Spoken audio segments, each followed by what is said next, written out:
ہم میں سے زیادہ تر لوگوں کا یہ شکوہ ہوتا ہے، یہ شکایت ہوتی ہے کہ ہماری دعائیں کیوں قبول نہیں ہوتی۔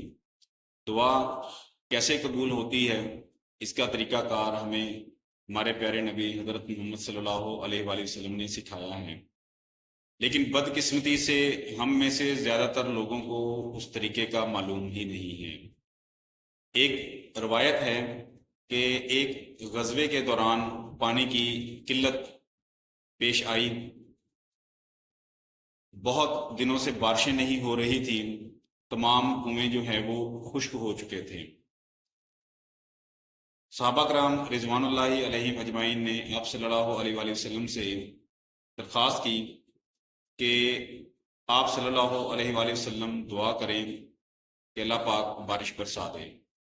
تو آپ صلی اللہ علیہ وآلہ وسلم نے لشکر میں موجود تمام برتنوں کو لانے کا حکم دیا۔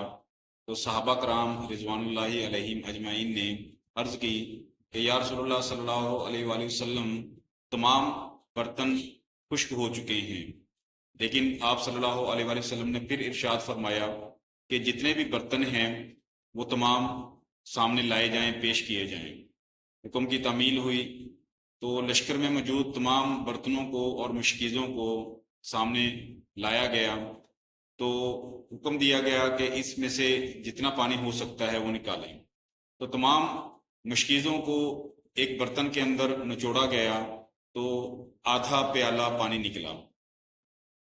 تو اس پر آپ صلی اللہ علیہ وآلہ وسلم نے ارشاد فرمایا کہ اللہ پاک انسان کی دعا اس وقت قبول کرتا ہے جب انسان اپنی استطاعت کے مطابق تمام تر کوشش کر لیتا ہے۔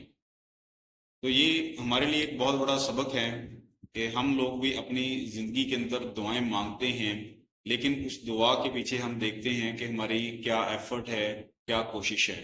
مثال کے طور پر ایک طالب علم جو کہ پاس ہونے کی امید لگاتا ہے اور بہت سارے اچھے نمبرز حاصل کرنے کی وہ امید لگاتا ہے، دعا کرتا ہے، لیکن اس دعا سے پہلے وہ اپنے امتحانات کی تیاری میں وہ خاص کوشش نہیں کرتا ہے۔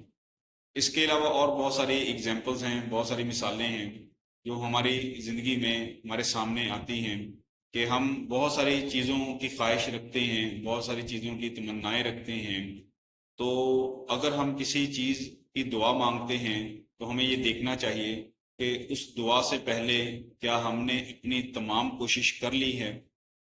اگر ہمارے پاس موجود تمام وہ وسائل، وہ تمام توانائی جو اللہ پاک نے ہمیں عطا کی ہے، اگر ہم نے وہ سب کچھ استعمال کر لیا ہے تو اس کے بعد ہمیں دعا کرنی چاہیے، اللہ پاک ہماری دعا ضرور قبول کرے گا۔